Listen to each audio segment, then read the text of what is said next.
This is News 360. You are welcome to our studio at Adesanwe here in Accra. I am Issa Moni. And I am Portia Gabo. Coming up, the headlines. News 360 Headlines is brought to you by Deluxe Paid, Piccadilly Biscuits, My Life Insurance. Teachers and Educational Workers Union call on government to recruit more non-teaching staff to lessen burden on members. Minister of Finance says government is mindful of concerns of depositors due to cleanup of the banking sector. Family members encouraged to support women suffering from postpartum psychosis. Coming up in Mission tonight, health workers at Katamanso Clinic in the Katamanso municipality call for renovation of the facility. In international news, Israeli army fires into Lebanon after Hezbollah missile hits northern Israel. We have details coming up shortly. To stay with us. And now the Acting Inspector General of Police, James Opombuenu, says the police service would not tolerate any forms of political vigilantism before, during and after the 2020 general elections. Addressing the 2019 National Police Command Conference, he insisted the service will deal decisively with any persons or group of persons who will engage in any form of lawlessness or vigilantism. Even though Ghana prides itself as a beacon of democracy south of the Sahara, activities of vigilantism, especially during electioneering periods, remain a threat to the future of the country. Activities of vigilante groups aligned mainly to the New Patriotic Party and the National Democratic Congress shoots up normally during and after elections. The imminent threats prompted public outcry, leading to the enactment of a new law to end the practice. However, the Acting Inspector General of Police, James Opombuenu, says the police cannot afford to take anything for granted going into the 2020 elections. Government's initiative, together with that of all relevant stakeholders, to outlaw all forms of vigilantism has been a welcome news to the Ghana Police Service. As we steadily approach the presidential and parliamentary elections in 2020, I wish to state emphatically that the Ghana Police Service will deal decisively with any person or group of persons who will engage in any form of lawlessness or vigilantism. It is our duty to ensure that the civil liberties and fundamental human rights of every Ghanaian is fully guaranteed before, during, and after the elections, and we shall perform that duty without fear or favor. The acting IGP also spoke about the police transformation program and strategies to strengthen the service for efficiency. One fundamental success criteria of this program is the attitudinal change of our personnel to conform to the tenets of good governance and democratic policing in order to give our best to the people of Ghana. Attitudinal change is therefore needed at the strategic, tactical, and operational levels of management to realize the desired outcome of this program.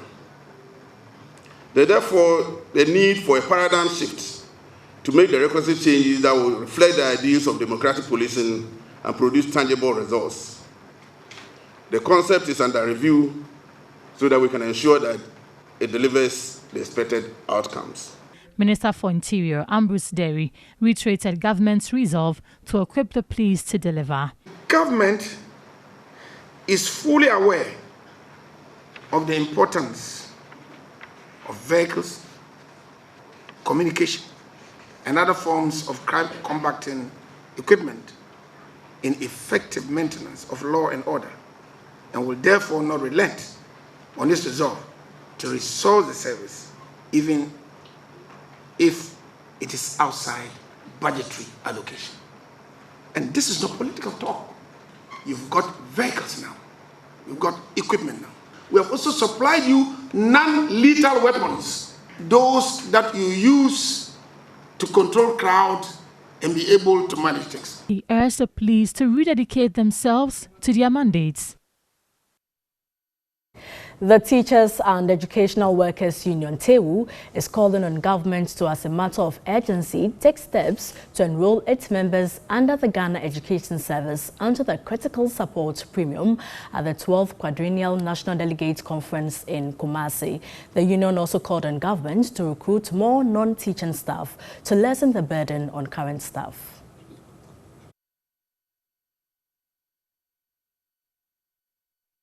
Acting General Secretary of the Teachers and Educational Workers Union, Mark Cranchi, says all teaching staff are enjoying the 15% critical support premium, but was worried some members have been left out. 8 classes of our members are not enjoying this facility. So we are calling on government as a matter of priority to have this matter resolved and to have all members of the Ghana Education Service also enjoying the 15% critical support. He said the increase in enrollment at the various tertiary institutions call for expansion of existing infrastructure. And create more institutions to be able to absorb the increasing number of students that is going to turn out from the SHS graduates who will graduate from 2020 onwards. The national chairman of TEWU, Peter Lumo, was worried the quest for better condition of service for members is ignored despite their key role in contributing to quality education. Deputy Minister of Employment and Labour Relations, Bright Rekubrobe, assured TEWU of liaison with the Ministry of Education to address their concerns. It is only proper that you approach us as well so that we facilitate the needed engagement between you and your ministry and ensure that what you are asking for is delved deeper into so that we resolve them. Minister of State in charge of tertiary education, Professor Kwesi Yanka, tasked tertiary institutions to ensure non-academic staff are carried along in their development agenda. The conference was on the theme 60 years of TEWU's contribution to the development of equitable, inclusive and quality education delivery in Ghana, and coincided with the 60th anniversary of the union. Finance Minister Ken Ofori-Atta says government is mindful of the concerns that depositors are going through as a result of the radical cleanup of the banking sector. He said the exercise cost the taxpayer about 14 billion Ghana cedis, which could have been used to fix many challenges confronting the country. The Finance Minister was addressing the 56th annual session of the Ghana Baptist Convention at Ijura. Ken Ofori-Atta said the decision to go ahead with the banking sector cleanup was a difficult one, but the government had no option than to do it to prevent total collapse of the financial institutions. This has been a difficult cleanup exercise, but truly we cannot transform and build this nation without a robust and strong financial services sector. So very difficult decisions had to be made. And we had the choice of pretending that the problem did not exist and continuing lumbering on of a cancer which had to be exercised. And we took that decision. The decision was important because we had about 3.5 million depositors' money at stake. The finance minister entreated Ghanaians to show more commitment to nation building by honouring their tax obligations. The executive president of the Ghana Baptist Church, Reverend Dr. Ernest Edujemfi, urged government to come clear about the plight of depositors whose capital has been locked up in the collapsed financial institutions. We are hearing conflicting reports that seems to suggest there is no 100% guarantee that depositors of savings and loans companies will get their monies back. Some people are also saying that monies will not be paid in bulk, but it will be spread over a period of 3 years. We would like the government and Bank of Ghana to clarify the position so that genuine depositors with these companies will know their true position so that they can plan accordingly. The 5-day annual session brought together senior pastors and delegates across the country and some parts of West Africa to deliberate on issues affecting the convention. The session was themed Pentecostal Charismatic Christianity and the Future of Baptist Identity. Let's now focus on politics. And National Democratic Congress delegates at Elembele in the Western region have overwhelmingly endorsed the incumbent Member of Parliament, Emmanuel Ama Kofi-Boah, as their parliamentary candidate for the 2020 elections. He secured 993 votes out of 1,095 votes cast. Elembele was one of the two constituencies in the Western region that had the parliamentary primaries put on hold. This was due to an unresolved petition against an aspirant, Mieza Mia Alia. He was accused of forging signatures on his nomination form. But functional executive committee of the party later cleared him to contest. Emmanuel Ama had 993 votes, while his challenger, Mieza Alia, had 99 votes. There were 3 rejected ballots. For the delegates, their reason was simple, and that the party needs an experienced person to represent them in the 2020 general elections. In a victory speech, Emmanuel Ama Kofi-Boah thanked the delegates for the confidence reposed in him. The delegates of the NDC have reposed such a confidence in me to lead them to retain the seat again for the NDC. I think I'm very humbled, especially with the numbers. And our goal is one, to continue to make Elembele a no-go area for the MPP. Western Region Chairman of the party, Nana Tuku, called for unity ahead of next year's general election. All of us are going to rally behind Honorable Ama Kofi-Boah to make sure that 2020 we capture this seat and the national seat as well. No more any groups, no more Ama Kofi-Boah campaign team, no more Alia campaign team. All that we know is that the constituency executives are now in charge of Elembele constituency. And we have more results from the NDC parliamentary primaries held yesterday. And let's go to the Asin South constituency, where Nicholas Nanabafo won with 451 votes as against Nana Kwabena Nomafo, who had 341 votes. Let's now go to the Fantiman constituency, and James Ison won with 837 votes against Atta Williams's 477 votes.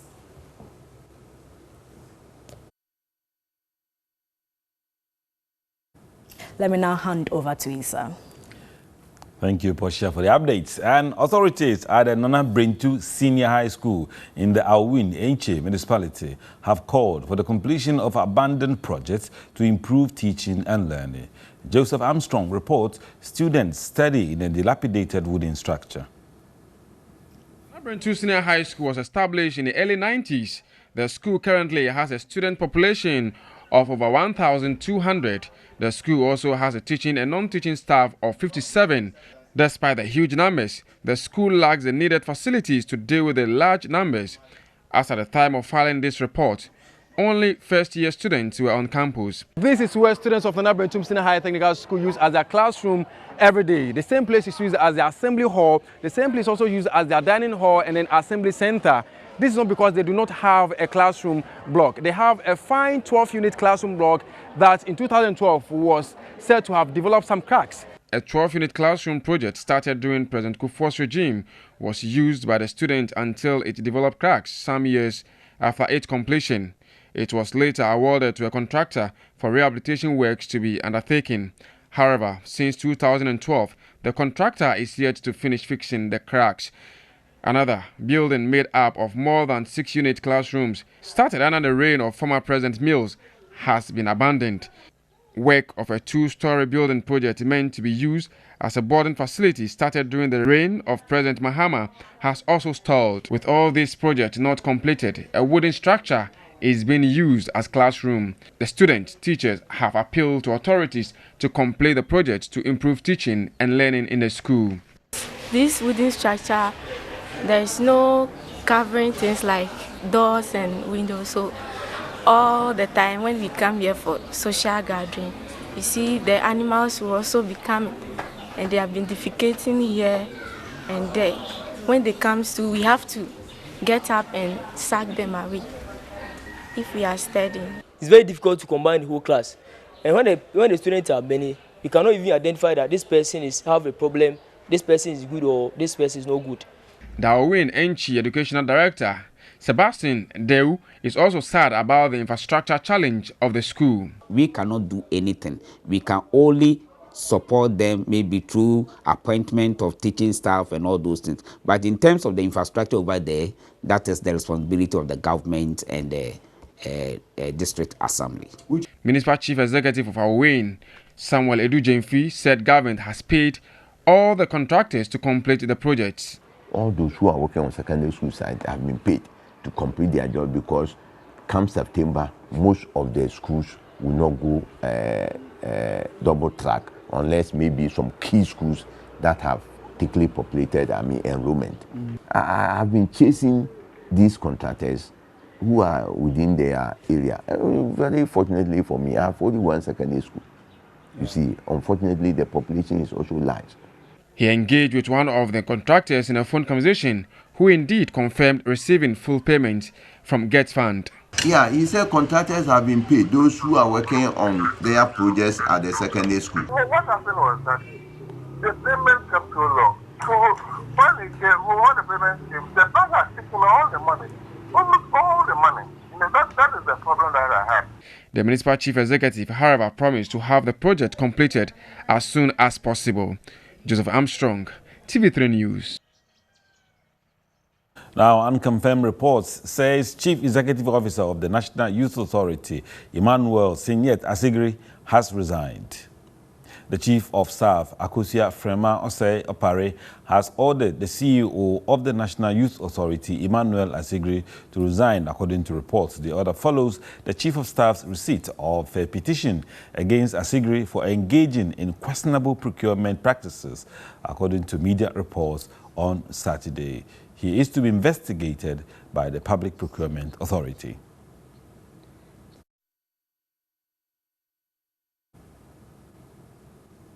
And on the phone lines to delve more into this issue is Dr. Thomas Boabeng. He's a senior lecturer, University of Ghana Business School. Good evening, Doc, and thanks for your time. Good evening, and thanks for having me. Right, sir. So, decision for Asigri to step aside follows a petition to Chief of Staff on questionable procurement procedure. And is the Chief of Staff's order in the right direction to ask him to resign? Before I start, let me use this opportunity to greet your cherished viewers and listeners. But I think we need to clarify. You started by saying that unconfirmed. Yeah. And so it is in this regard that I'm sharing my views on the subject. Yes, in the first place, if you look at the story, if you read the entire story, it appears the Chief of Staff, if the story is true, has been given the authority by the President to sanction or to undertake such an exercise in terms of procurement breaches. If that is correct, then the action is in the right direction. So how worrying is it that government has been touting its savings in terms of procurement, yet we have had some issues relating to same in recent times? Yes, before I come to the thing, I think there are things. In the first place, okay, I think we need, as a nation, to be worried about the frequent the issues of procurement breaches that we are encountering or that we are hearing of or we are reading about. I think it's becoming too many. Either it's because it is now that we are reporting, maybe now that it's coming to the limelight, or it's becoming too many. And as a country, we need to sit down and start looking for a strategy to address it. The second issue is that it appears politicizing such positions is making it very difficult for people to feel secured. And so when people don't feel so secure, because this person we are talking about, Mr. Sigri, was in an acting position. So if you are not too sure about your tomorrow, there is a temptation, there is a likelihood that if the opportunity is there, one might do something wrong to make sure that even if I'm not confirmed or even if I'm fired, I'll have something. And so it is very important for us to appreciate that if we keep appointing people in acting capacities, if we keep appointing people on political grounds, not necessarily on based on competence and qualification, whereby we give them contracts, we give them performance contracts, then we are likely to have some of these things, especially since our procurement law permits them to have what we call the restrictive tendering, that is sole sourcing. And so it is very important. Then, coming to your question, whether it is worrying because the president or the government has been touting so much about savings. Yes, what it means is that if it is true that we have saved so much from procurement, then it means we can save more if we are to put the right mechanisms in place to address such concerns and such worrying issues coming up. And so I think if it is true that we have saved, then it means we have a lot more to save if we are to do the right thing. If it is not true, then I think as a country we need to sit up, because it's becoming too much on a daily basis. Right. Doc, because before I let you go, I think when you look at the PPA issue, for instance, this is he is also accused of procurement breaches. And then you take this current one, the NYA, into consideration. And it looks as if two different actions are being taken. One step aside for investigations, and then this one they say resign. There appears to be no consistency in the actions that government is taking against two different people who have been accused of similar situations. Yes, on this, I think it's not just the individual. I think if you look at what is happening now, it goes beyond the individuals we are talking about. And so, as a nation, if you want to address it, we need to dig deep.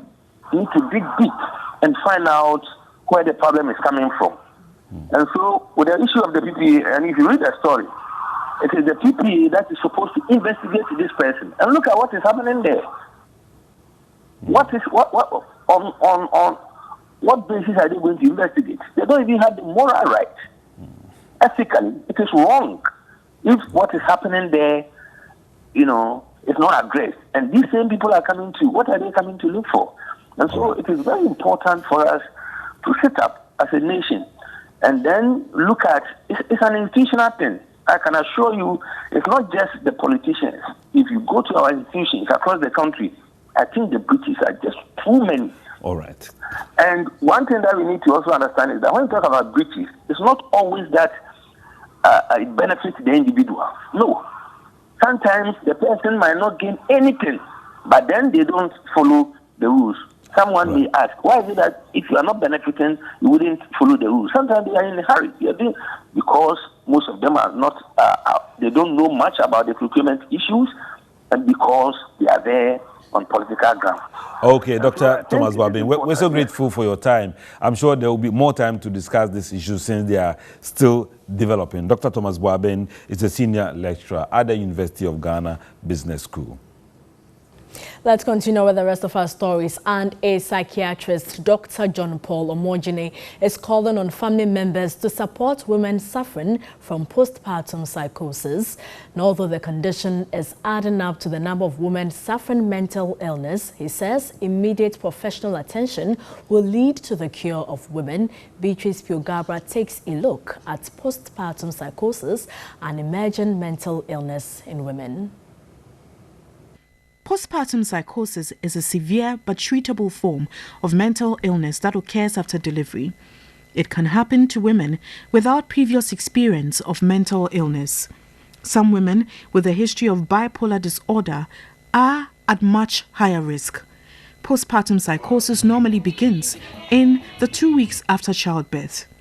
Psychiatrist at the Free Think Health Consult, Dr. John Paul Umojini, said postpartum psychosis is mostly a mood disorder that women who have delivered go through. They may have strange or unusual beliefs about the baby.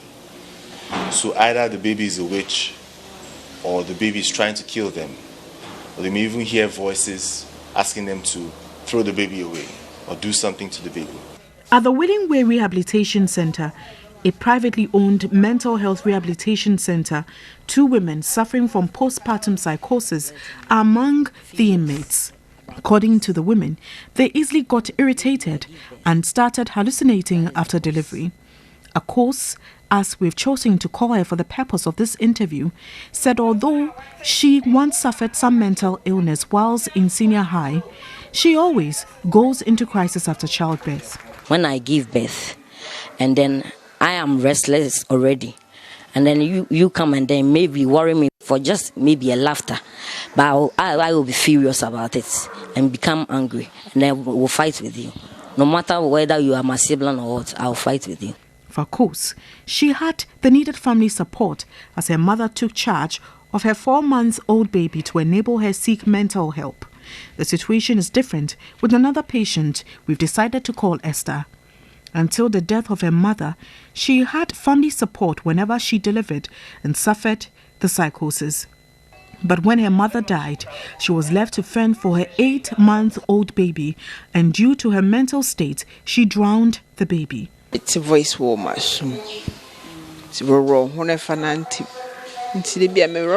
I do hear voices telling me to take off my clothes. The same voice instructs me to dump my child in water. Esther says she regrets her action. But one challenge facing such women is access to medication. They have to struggle to get money to buy the expensive drugs. Right now, we take about 3 million Ghana cedis to take about a month drug. Dr. John Paul Omojini noted that women with family and personal history of postpartum psychosis are most at risk of having any episode when they deliver. Other women at risk are those with previous episodes of mental illness and women with severe premenstrual pains. Dr. Omojini advised family members to seek immediate medical help for women who exhibit symptoms such as overexcitement, crying for no reason, and those who neglect their babies. Family members should be observant and we should educate ourselves on these things. Here in Africa, we tend to attribute everything we do not fully understand to the spiritual. As knowledge and information comes, then we start to realize that, some of these things are actually just what they appear to be, mental illnesses. He called for strong family support for women who have had postpartum psychosis to enable them go through the condition. NEWS360 is live from the News Hub here in Accra. We'll return shortly with Mission.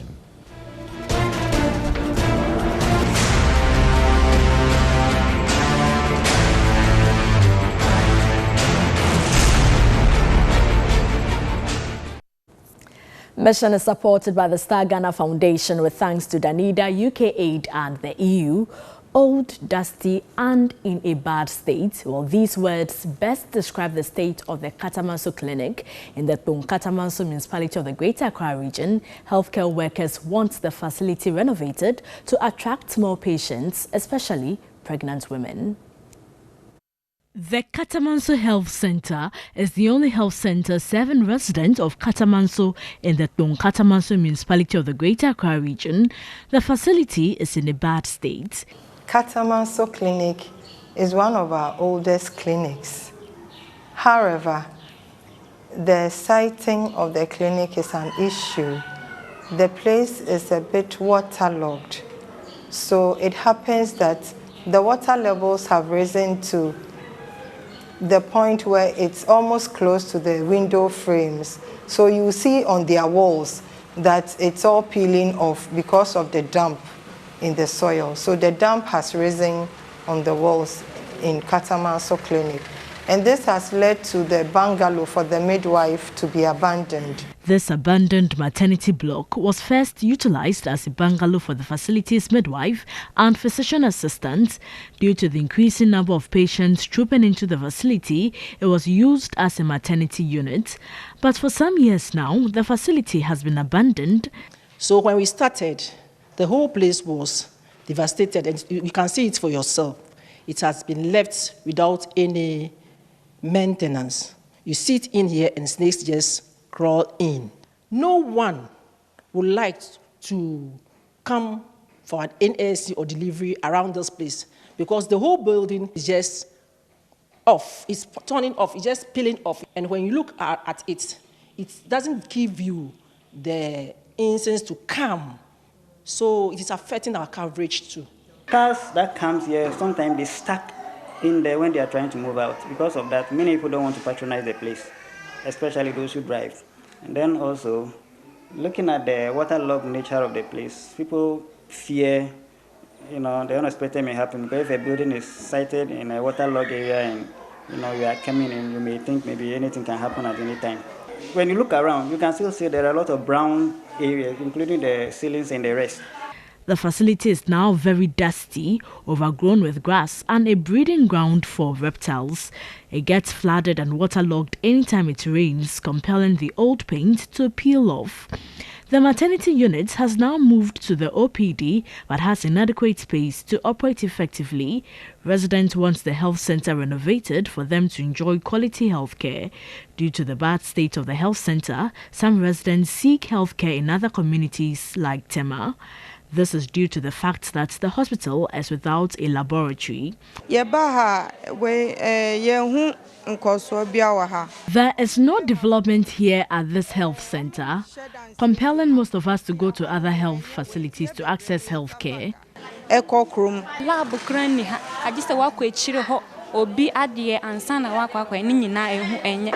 There's no laboratory here. This place is also overgrown, so most of us access health care at private clinics. You can't identify a hospital. I'm appealing to government to renovate this facility for us, especially pregnant women. The mission team was tipped off by some residents about the construction of a new facility for the Katamanso Health Center, which had stalled. When mission got to the site, work had indeed stalled.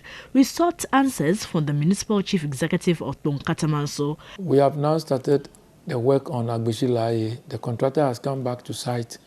He has been able to deck the place and he's now going to continue to do the first floor. So definitely everything is moving. You don't know the date? For completion? Oh, no. I believe by the close of the year, we should be able to complete that new facility. Mission will continue to follow up on this story and bring updates to viewers. Speakers at the Star Ghana Foundation and Media Journal Forum have backed calls to encourage more women to take part in local governance and decision-making positions.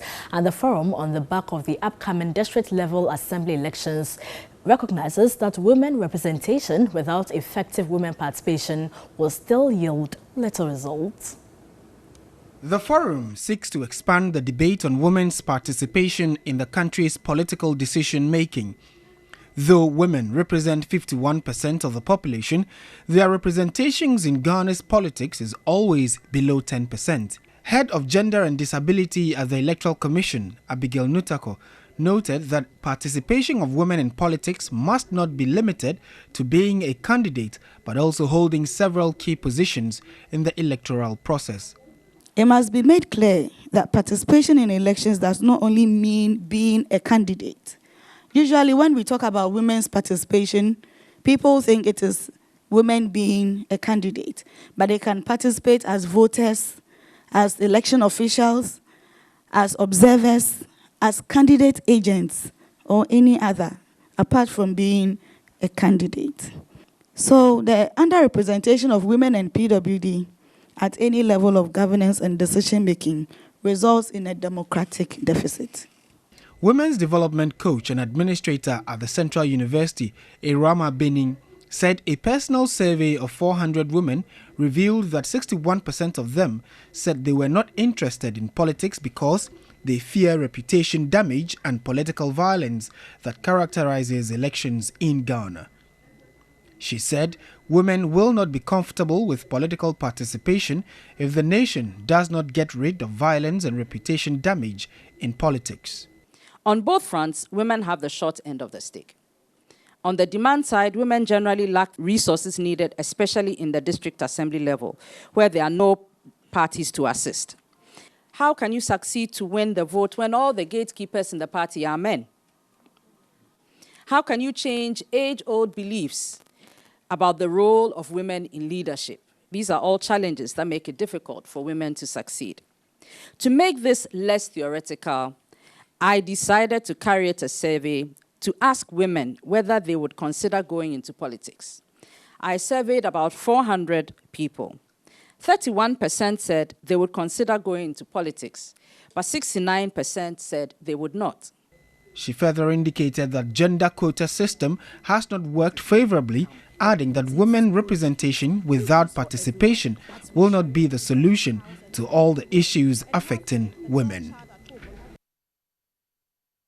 And that's it for Mission. Mission is supported by the Star Ghana Foundation with thanks to Danida, UK Aid and the EU. Thanks so much for your time.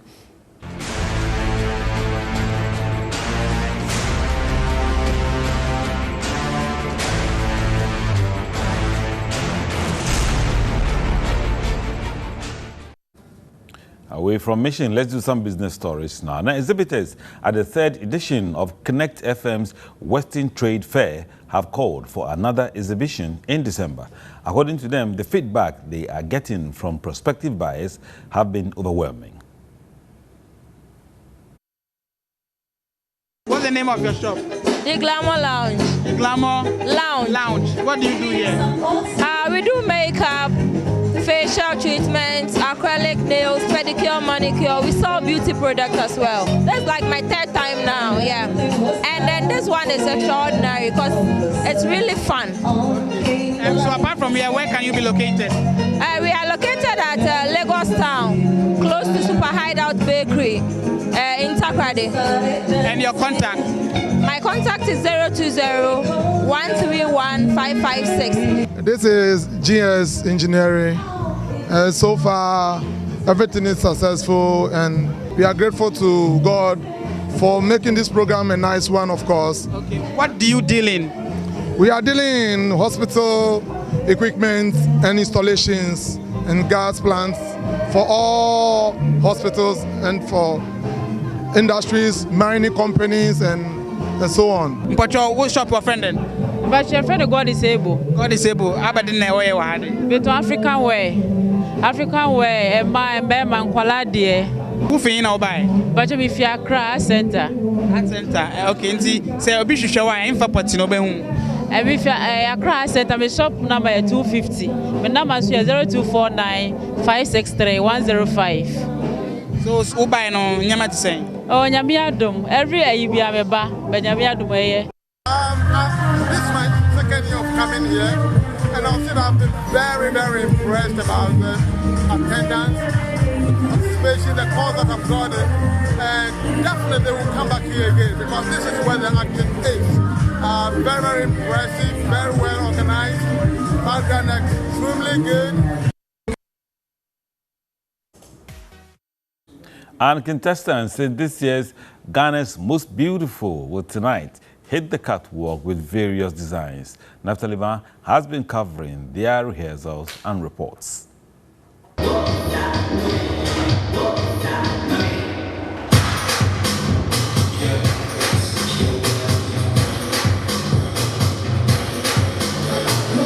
It will be a hail and style affair when the ladies take the stage with their second performance to showcase their prowess on the runway.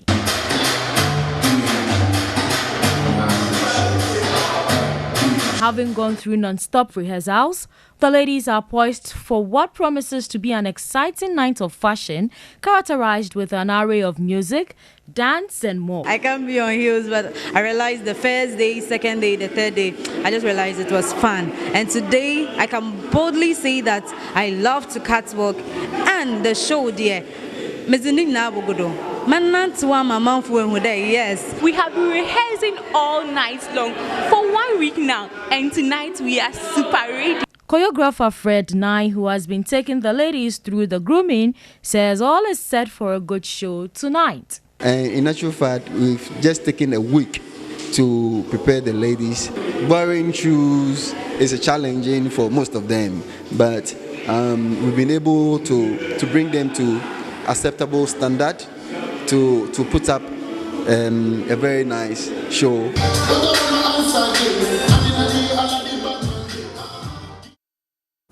It's now time to explore how tilapia captured the major event of the past week from his lenses.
And that was Tilapia in Perspective. There will be more cartoons on our website, 3news.com.